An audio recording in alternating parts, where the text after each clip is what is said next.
Shalom saudaraku dalam Tuhan. Saudara, seorang Kristen yang sangat hebat dan cerdas di video berikut tidak ragu-ragu menjelaskan bahwa Yesus adalah Tuhan dan Juru Selamat. Nah, saudara dalam Tuhan, penjelasannya sangat luar biasa dan membuat lawan bicaranya terheran dan terkagum. Nah, saudara dalam Tuhan, langsung saja kita lihat videonya terlebih dahulu dan pastikan tekan tombol like, subscribe, dan share video ini supaya menjadi berkat bagi banyak orang.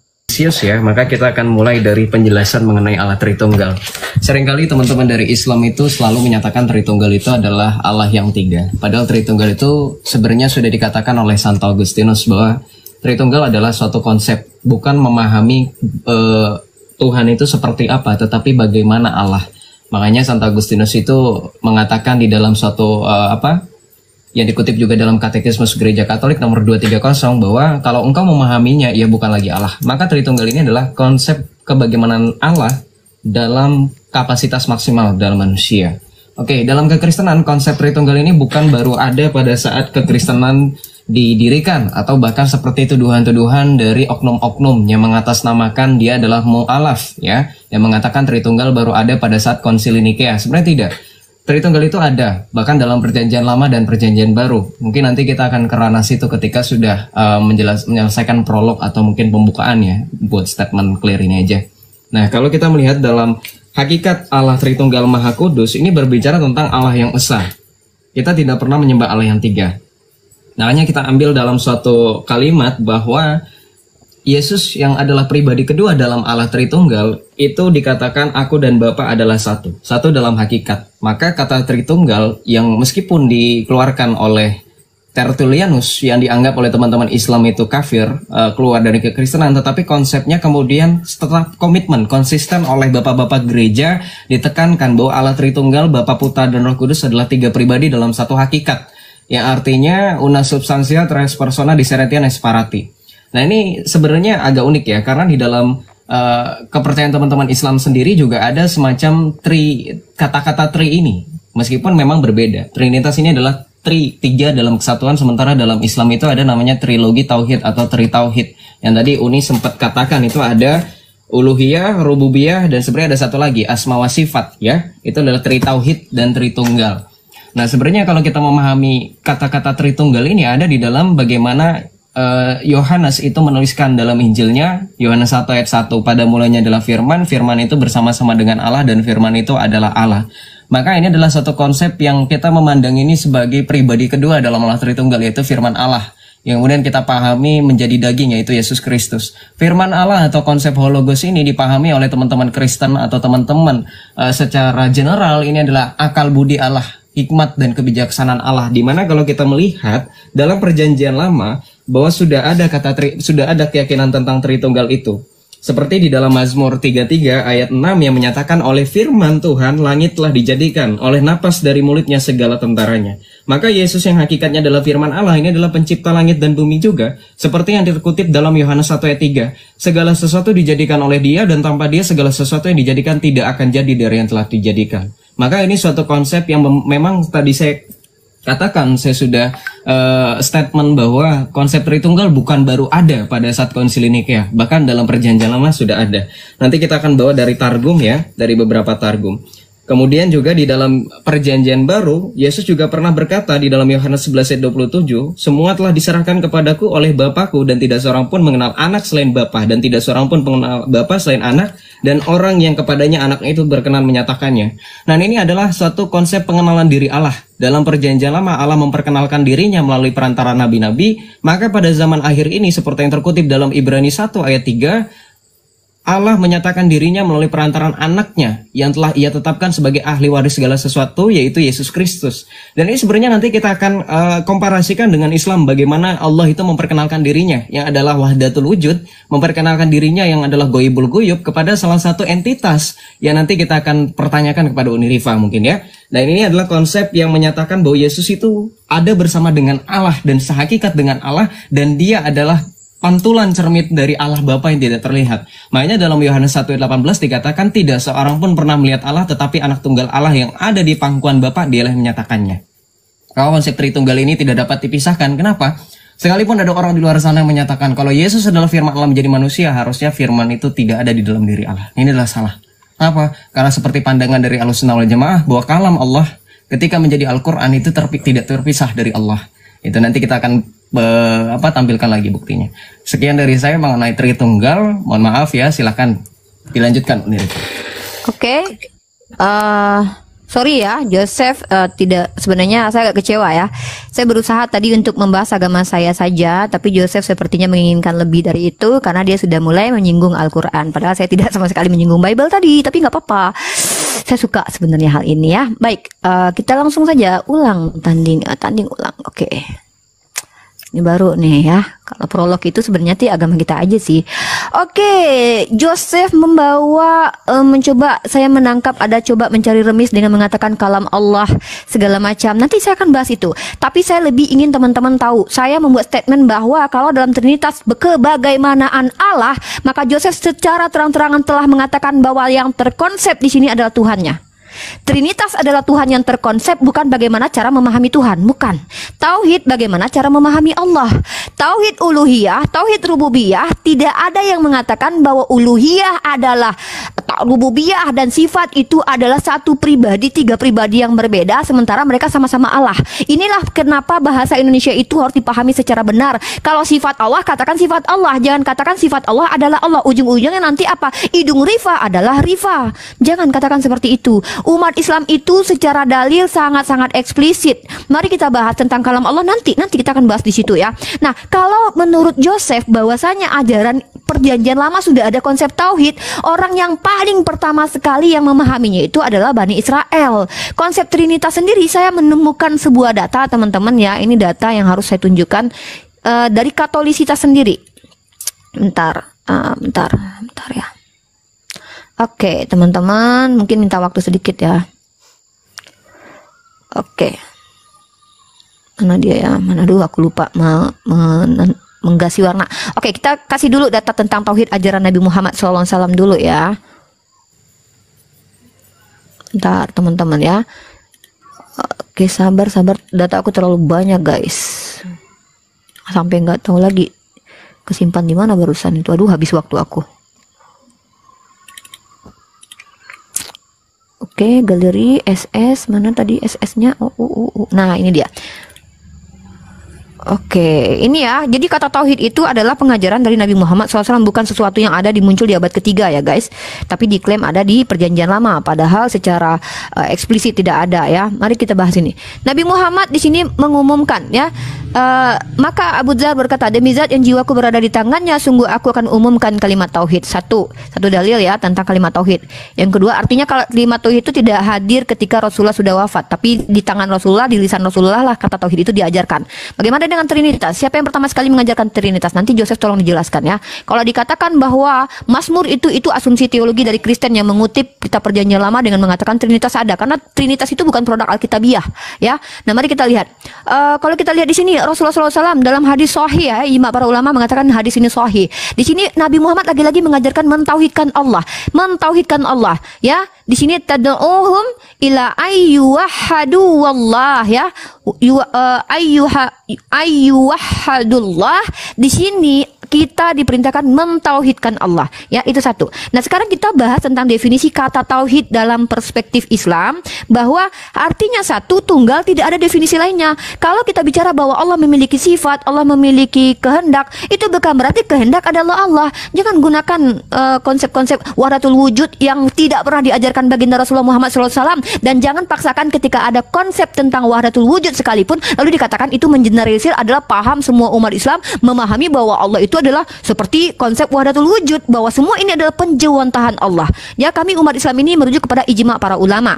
Nah, dan juga apa yang Nabi ajarkan. Kalau tidak ada Nabi mengajarkan, kalau ada orang yang memiliki konsep itu bisa jadi diterima, tetapi konsepsinya tentu harus diluruskan. Jangan sampai disamakan dengan konsep Tritunggal yang ada di zaman di abad ketiga diberikan oleh Tertullianus. Nanti saya kasih jurnalnya, saya punya data itu.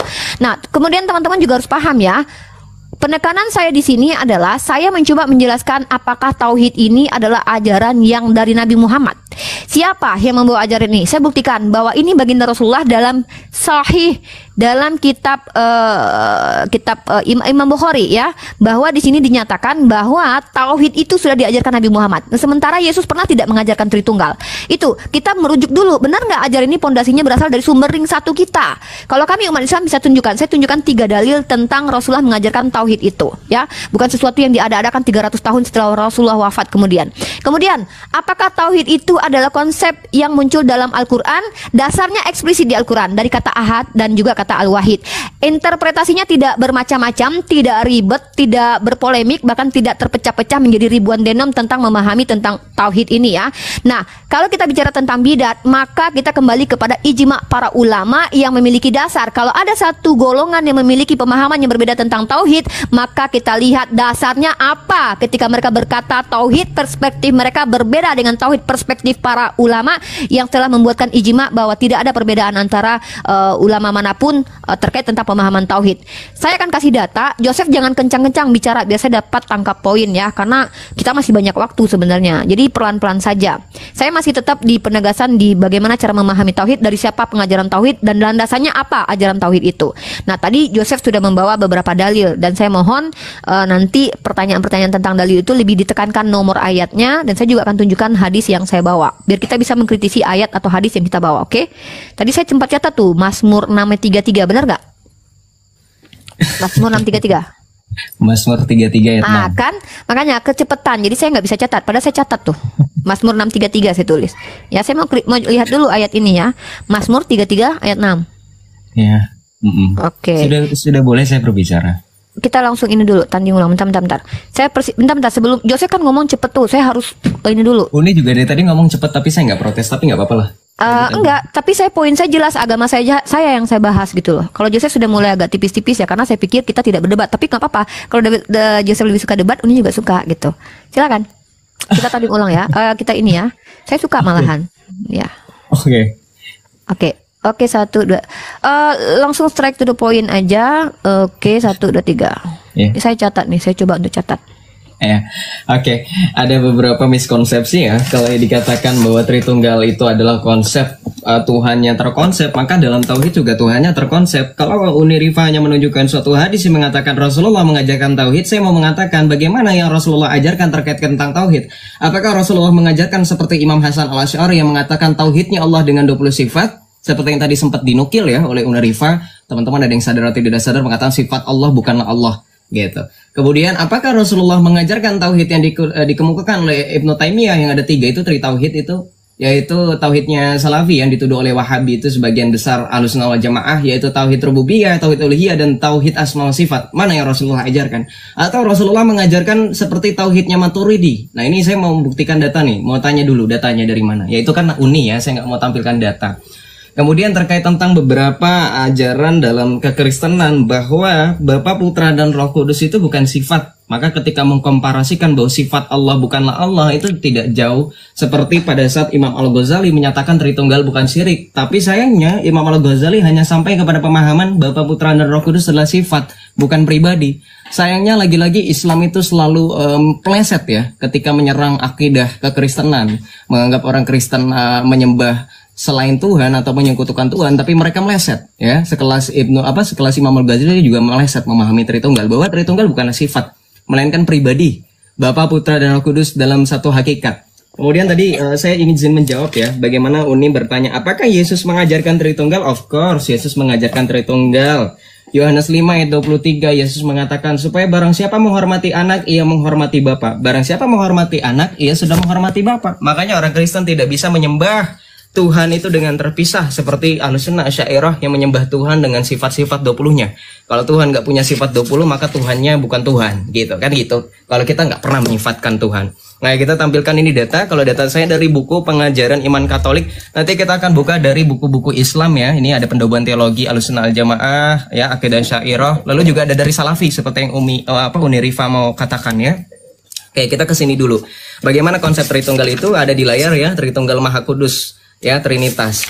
Ini mengatakan bahwa Tritunggal itu adalah bagaimanaan Allah. Sekali lagi saya katakan, kebagaimanaan Allah. Ini yang saya tadi kutip, Mazmur 33 ayat 6. Oleh firman Tuhan langit telah dijadikan, oleh napas dari mulutnya segala tentaranya. Nah, ini adalah pedoman dari bagaimana memahami ketritunggalan Allah, yaitu pribadi kedua, firman Allah itu ada di sini. Nah, kita lihat lagi ya, datanya dari PDF ya, teman-teman yang Islam. Nih, kita lihat dari Targum ya. Saya coba besarkan layarnya.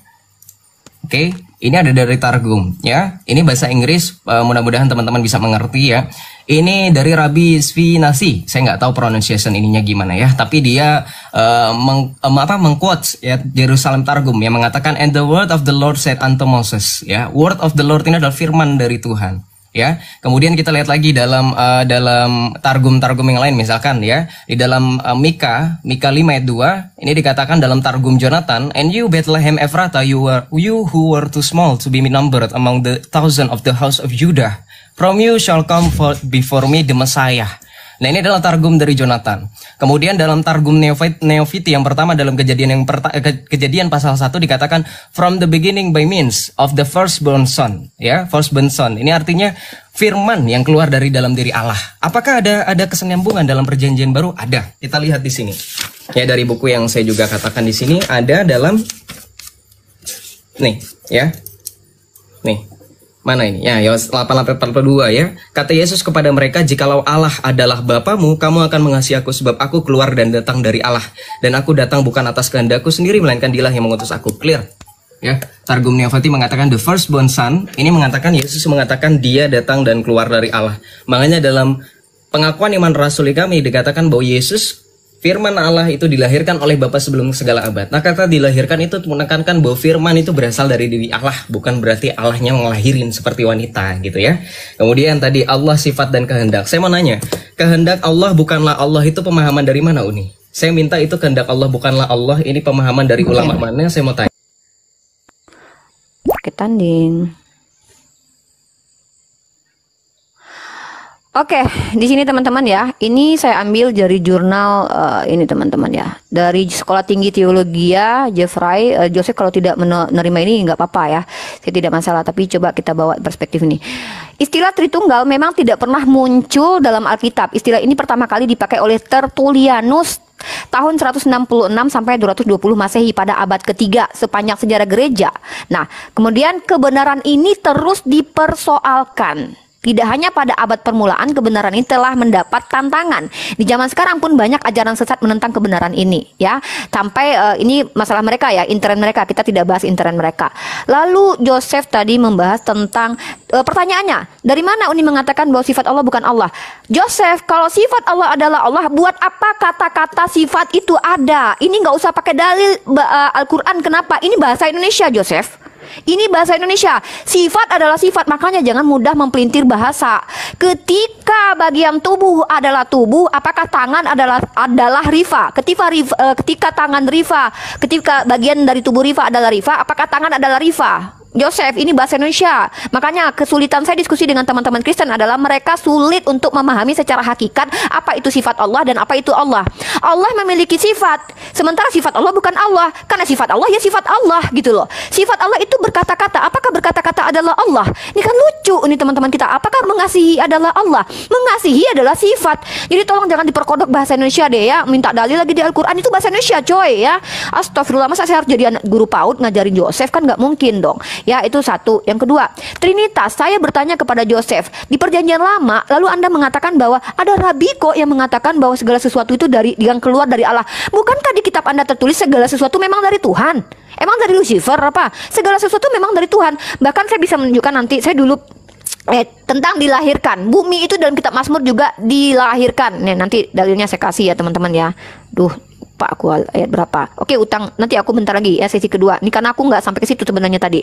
Nih dilahirkan ya, karena dia bawa dilahirkan. Nah, jadi dilahirkan itu juga diberikan ke bumi gitu. Apakah bumi adalah diperanakan Tuhan lalu jadi Tuhan gitu kan? Istilah-istilah seperti kayak anak Allah. Nah, maksud di sini ketika kalian memahami konsep Tritunggal ini, tolong tunjukkan siapa yang mengajarkan pertama sekali. Itu poin saya. Ring satunya ada nggak ngajarin tentang Tritunggal ini? Saya tunjukin Nabi Muhammad mengajarkan tauhid. Tentang konsep ini Nabi Muhammad telah ajarkan konsepsinya nanti, maka kami merujuk kepada jumhur ulama yang tidak bersalahan tentang konsep tauhid. Coba tunjukin di mana orang-orang yang berbeda pandangan yang krusial tentang tauhid. Saya kasih data lagi nih ya. Nih saya kasih dari data NU dah. Nah, NU nih. Mana nih? Aduh. Mana ya sebagai pertanyaan besar. Nah, ini nih. Ingat ya teman-teman ya, Joseph mengatakan bahwa tauhid itu tentang konsep tentang Allah, bukan, tapi tentang bagaimana memahami Allah, bagaimana kita mentuhankan Tuhan kita, ya, mentauhidkan Allah ya. Makanya tauhid rububiyah itu kita tidak menyatakan bahwa Allah itu entitas yang ada lain rububiyahnya secara zatnya itu ada yang lain yang sama dengan dia, tidak mempersekutukannya. Dan uluhiyah itu kita tidak mempersekutukan penyembahan kepada dia. Jadi bukan tentang Allah. Kalau Joseph terang-terangan mengatakan Trinitas itu adalah kebagaimanaan Allah. Allah Bapa, Allah Putra, Allah Roh Kudus itu adalah Trinitas karena satu kealahan tapi tiga pribadi. Itu Tuhannya yang terkonsep. Nah, tauhid bukan Tuhan yang terkonsep, tapi Saudara, bagaimana dalam cara Tuhan, memahami mari Tuhan kita yang diajarkan simak dalam terus Al-Quran. apa yang mereka Allah dibicarakan di perintahkan. video Nah, ini supaya menjadi berkat dalam ini kehidupan NU kita. ya, NU Dan online. Aduh, sambil saya lupa mendengarkan lagi apa yang untuk mereka ini. sampaikan, saya kembali ingatkan untuk terus Pada bantu artikel sebelumnya yang berjudul Adanya perkembangan di balik channel ini pembagian tiga dengan macam cara tekan tauhid tombol ala like, Ibnu tekan Taimiyah. tombol Penulis telah subscribe, dan memaparkan yang apa lebih dan penting bagaimana share atau dimaksud dengan bagikan ketiga video pembagian ini ini sehingga tak perlu supaya diulang di sini. menjadi Kali ini berkat penulis akan bagi mengkaji banyak masalah pembedaan orang. tegas. Nah, ini meskipun secara bahasa nah ini sorry Joseph ya, harusnya kita bisa pause nih karena Uni lupa ngasih centang yang penting, poin pentingnya. Nah, jadi ini ya. Nah, rububiyah ya, kita bahas yang rububiyah dulu. Nah, ini nih dalilnya nih ya, bentar. Ini dalam Ibnu Jarir At-Tabari, tafsir At-Tabari ya. Orang Arab jahiliyah mengakui keesaan Allah, tetapi mereka menyekutukannya dalam hal ibadah. Ini bukan tentang Allah, hal ibadah, uluhiyah, penyembahan kepada Allah. Bukan. Nah, bukan berarti Allah terkonsep menjadi menjadi sebuah konsep. Tidak ada seperti itu ya. Bahwa bagaimana cara kami memahami Allah, mentuhankan Allah, menyembah kepada Allah, itu yang terkonsep. Itu satu poin saya. Sebentar. Apalagi ya si Joseph bilang tadi ya. Ya di dalam kitab perjanjian lama tadi ya teman-teman. Berarti aku mau nunjukin bahwa di dalam kitab Mazmur bumi juga diperanakan teman-teman. Saya nggak tahu kalau Joseph mau mengatakan bumi juga adalah anak Tuhan ya. Oke. Oh iya, habis waktunya ya.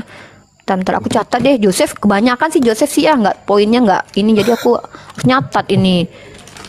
Soalnya aku tuh mau sistematis tadinya, siapa ring satu yang ngajarin, kemudian saya udah tunjukin tuh ya tertulian di abad kesekian. Jadi Joseph tadi perjanjian lama tentang segala sesuatu. Bentar dicatat dulu. Segala sesuatu dari Allah. Oke. Sistematis dong Joseph, jangan lari-lari kemana-mana. Satu. Oke lah. Kedua, iya jadi nyatet ini. Bentar, yang kedua. Uni mau secara metodenya tuh jelas. Pertama yang ngajarin siapa. Makanya Uni, kalau saya itu debat itu nggak pernah pakai HP, jadi catat tuh. Ya nggak apa-apa, kita beda. Saya catatnya pakai handphone, bukan nggak ada alasan. Ini jangan cepet-cepet dong. Nggak usah mengkritisi saya. Saya bikinnya di handphone karena apa? Saya harus buka dalil menunjukkan mengcounter sama perkataan Yosef. Tentang anak diperanakan.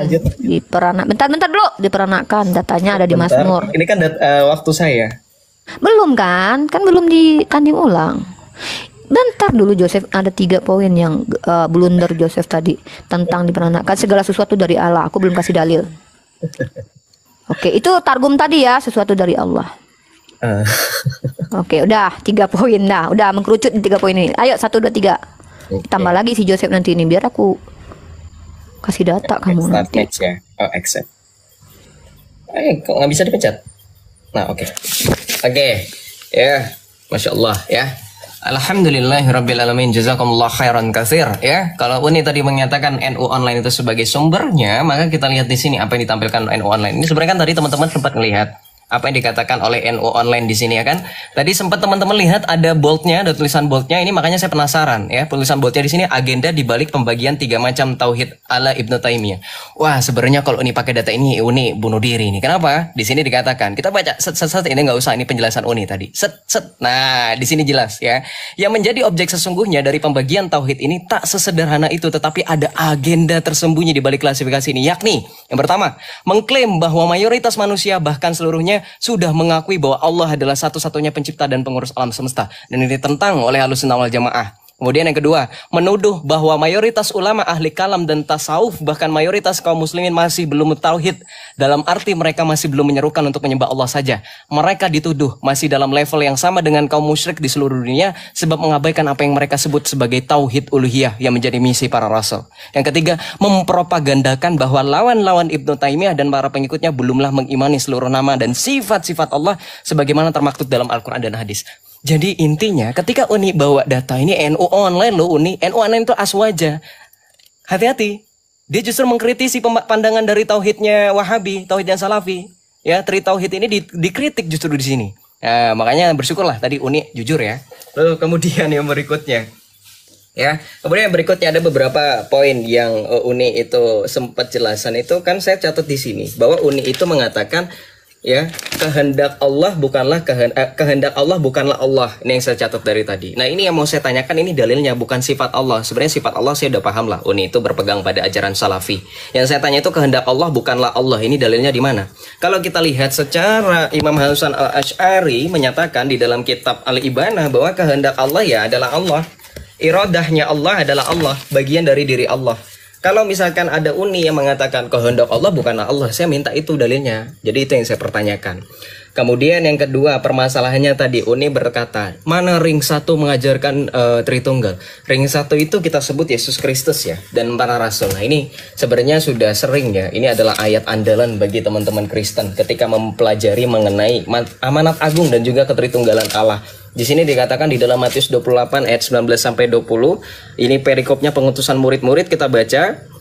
Karena itu pergilah, jadikanlah semua bangsa murid-muridku dan baptislah mereka dalam nama Bapa dan Anak dan Roh Kudus. Jadi di sini udah jelas ketritunggalan itu yaitu Bapa dan Putra dan Roh Kudus. Lalu kemudian tadi Uni mempermasalahkan ya, istilah Tritunggal itu nggak ada di Alkitab. Loh, nggak usah Uni ngomong dari awal, saya udah bilang kok ketika prolog saya bilang memang Tritunggal istilahnya tidak ada di dalam Alkitab. Meskipun dinyatakan oleh Tertullianus, bukan berarti ajaran tersebut dikonsepkan oleh Tertullianus. Tertullianus hanya menggunakan istilah. Sama seperti Rasulullah yang tadi Uni belum jawab nih pertanyaannya. Rasulullah mengatakan dia mewartakan tauhid. Tauhid versi mana yang diajarkan oleh Rasulullah? Apakah tauhidnya orang Salafi Wahabi? Ya, tauhid uluhiyah, tauhid rububiyah, tauhid asma wa sifat, ataukah tauhidnya versi Ahlussunnah wal Jamaah yang menyatakan Allah yang satu zat dengan 20 sifat, atau tauhid versi lain? Itu yang belum dijawab sama Uni dari tadi. Ya, jadi kalau misalkan kita lihat lagi, sebenarnya ada lagi nggak ayat-ayatnya di dalam Injil bahwa Yesus itu mengajarkan tentang Tritunggal? Ya, sekali lagi kalau masalah istilah itu nggak bakalan ada mengatakan aku mengajarkan Tritunggal, enggak. Tetapi tentang bagaimana Tritunggal itu bisa. Makanya tadi saya sempat menjawab dengan Yohanes 5 ayat 23. Di sini dikatakan apa? Supaya semua orang menghormati anak sama seperti mereka menghormati Bapa. Siapa yang tidak menghormati anak, ia juga tidak menghormati Bapa yang mengutus dia. Artinya apa? Ketika kita menyembah, menghormati Yesus yang adalah firman yang keluar dari Bapa, maka otomatis kita menyembah Sang Bapa karena mereka dalam satu hakikat. Sama seperti analoginya. Ketika Anda mencintai seseorang, otomatis yang Anda cintai adalah tubuh dan jiwa, jiwa dan raga. Makanya kalau Uni mungkin ya, kalau saya pacaran dulu gombalin pacar saya itu dengan mengatakan saya menyayangi kamu dengan jiwa dan raga. Kenapa? Karena itu dalam satu hakikat. Sama dalam Tritunggal ini. Sang Firman dan Bapa dalam satu hakikat. Makanya mereka tidak terpisahkan. Nah, lagi ya, kita ambil lagi dalam Yohanes 8 ayat 42. Di sini dikatakan oleh Tuhan Yesus nih. Jikalau Allah adalah Bapamu, kamu akan mengasihi aku, sebab aku datang dari Allah. Ya, Yesus itu berasal dari Allah. Dia adalah firman yang keluar dari Bapa. Nah, oke. Ya, jadi kalau misalkan ada pertanyaan-pertanyaan seputar tentang kekristenan, saya coba menjawab semampu saya berdasarkan dalil dan juga data. Yang saya pertanyakan itu tadi ada beberapa pertanyaan yang di sesi pertama belum terjawab, sesi kedua belum terjawab juga. Mudah-mudahan sesi ketiga menjawab. Rifa di video tadi, Ya, mereka membahas tentang Yesus Kristus, dan Kristen ini atau debates Kristen ini menjelaskan siapa Yesus, mengatakan bahwa Yesus adalah Tuhan dengan penjelasan yang sangat akurat, sangat detail, dan juga sangat alkitabiah ya. Kita berdoa supaya debaters Kristen ini diberkati oleh Tuhan, dipakai oleh Tuhan lebih lagi dalam pelayanan, itu juga dalam pelayanan debaters lintas agama, supaya apa? Supaya melalui beliau semakin banyak orang yang percaya bahwa Yesus adalah Tuhan dan Juru Selamat dalam setiap kehidupan mereka. Saudaraku dalam Tuhan, ya, apa yang telah disampaikan oleh seorang Kristen di video tadi, saya rasa itu menjadi berkat bagi kita. Beliau menjelaskan bagaimana Yesus menjadi manusia, bagaimana Allah menjadi manusia, dan itu tertulis di dalam Alkitab, dan tujuannya untuk menyelamatkan orang percaya kepadanya sehingga mereka tidak binasa melainkan beroleh hidup yang kekal. Saudara dalam Tuhan, penjelasan yang sangat luar biasa ya, yang sangat memberkati pastinya. Dan kita juga sudah mendengarkan apa yang disampaikan oleh Uniriva ya. Uniriva mencoba membicarakan tentang Yesus dan membuktikan bahwa Yesus manusia biasa. Tetapi saudara dalam Tuhan, semua pertanyaan dan semua pernyataannya dijawab tuntas oleh anak Tuhan di video tadi. Ini sangat luar biasa ya. Jawaban anak Tuhan ini jawaban yang memberkati kita semua, jawaban sesuai dengan apa yang tertulis dalam Alkitab. Nah, saudara dalam Tuhan, kita terus berdoa supaya semakin hari semakin banyak anak-anak Tuhan yang memberitakan Injil keselamatan, karena hari-hari ini banyak orang di luar sana ya berusaha membuktikan bahwa Yesus bukan Tuhan. Mereka berusaha membuktikan bahwa Alkitab bukan firman Tuhan. Tetapi saudara dalam Tuhan, ya, kita percaya bahwa lewat kuasa Roh Kudus Tuhan, ya, Tuhan pasti berkarya, Tuhan pasti punya cara yang ajaib untuk membuat anak-anak Tuhan mampu menjawab dan meluruskan pernyataan-pernyataan yang salah tentang Alkitab dari mereka yang tidak mengerti Alkitab. Saudara dalam Tuhan, di video tadi kita boleh melihat bagaimana Uniriva membicarakan Alkitab, dan bagi saya Uniriva ini sebenarnya tidak mengerti Alkitab. Dia tidak paham Alkitab sama sekali ya. Mereka bukan seorang Kristen, mereka bukan background sekolah tinggi teologi Kristen, bukan saudara dalam Tuhan. Mereka hanya sekedar copot ayat, lalu menggunakan ayat itu untuk membangun narasi, untuk mendukung argumen mereka. Dan mereka tidak melihat sebenarnya ya, mereka tidak melihat latar belakang dari ayat itu. Mereka tidak menafsirkan ayat itu sesuai dengan penafsiran yang benar. Mereka hanya sekedar baca, sekedar copot, lalu menafsirkannya sesuka hatinya. Itu yang sering terjadi dalam Tuhan.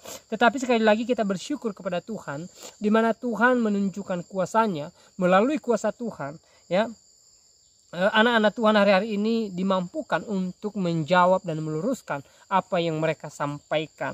Nah, saudara dalam Tuhan, inilah yang boleh kita lihat bagaimana kuasa Tuhan bekerja bagi kekristenan hari-hari ini. Walaupun banyak hambatan, banyak ujian, banyak hal yang dialami oleh Kristen sendiri ya. Bahkan orang-orang di luar sana yang memutarbalikkan kebenaran Alkitab, yang mengatakan Yesus bukan Tuhan, mengatakan Alkitab diubah-ubah ya.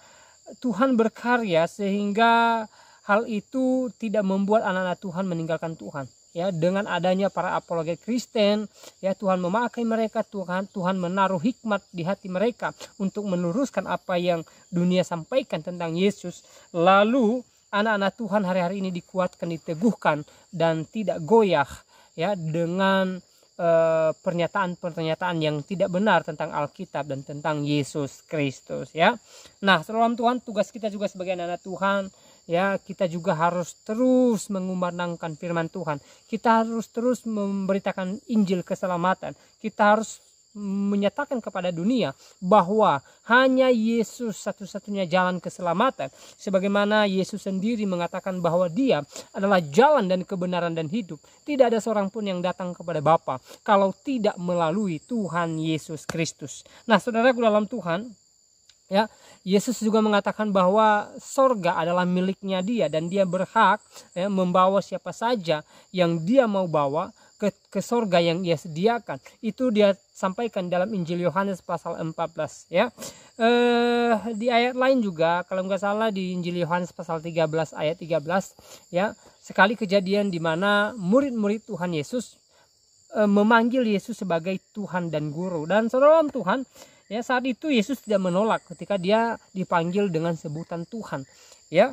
Dia tidak menolak saudara dalam Tuhan, sebagai bukti bahwa memang layak dia disebut sebagai Tuhan karena dia adalah Sang Firman yang datang ke dunia ini untuk menyelamatkan jiwa-jiwa yang percaya kepadanya. Namun saudara dalam Tuhan, di ayat lain juga Yesus mengatakan bahwa dia dan Bapa adalah satu sebagai wujud kesetaraan antara Allah Bapa dengan dia ya.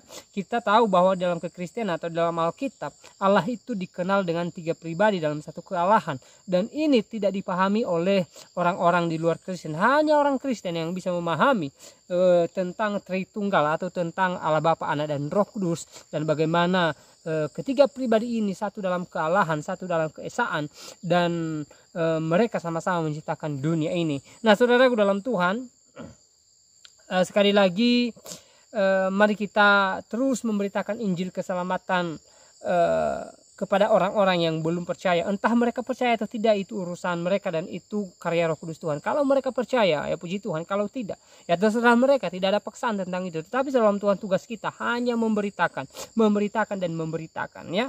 Dan juga tugas kita sebagai anak Tuhan, selain memberitakan firman Tuhan, juga berdoa supaya hari-hari ini semakin banyak jiwa-jiwa yang dituai. Berdoa buat hamba-hamba Tuhan, buat para pendeta, para penginjil, dan orang-orang yang memberitakan Injil Kristus. Supaya apa? Supaya mereka dipakai oleh Tuhan lebih lagi dalam pelayanan, sehingga melalui pelayanan hamba-hamba Tuhan yang ada, semakin banyak jiwa-jiwa yang dituai untuk kemuliaan nama Tuhan, semakin banyak jiwa-jiwa yang mengerti bahwa Yesus Kristus adalah Tuhan dan Juru Selamat dalam kehidupan mereka ya. Nah saudara Tuhan, di kesempatan juga saya mau ingatkan kita supaya kita tetap semangat dalam menjalani hari-hari kita. Apapun yang kita alami hari-hari ini, apapun yang sedang diperhadapkan kita, mari kita tetap semangat dan mari kita tetap optimis bahwa yang terbaik menjadi bagian kita. Dan hal yang lebih penting adalah kita berserah kepada Tuhan, kita percayakan kehidupan kita kepada Tuhan, dan kita percaya bahwa di waktunya Tuhan berkarya, bertindak dalam kehidupan kita, sehingga kita senantiasa menjadi orang-orang yang menang di dalam Tuhan Yesus Kristus.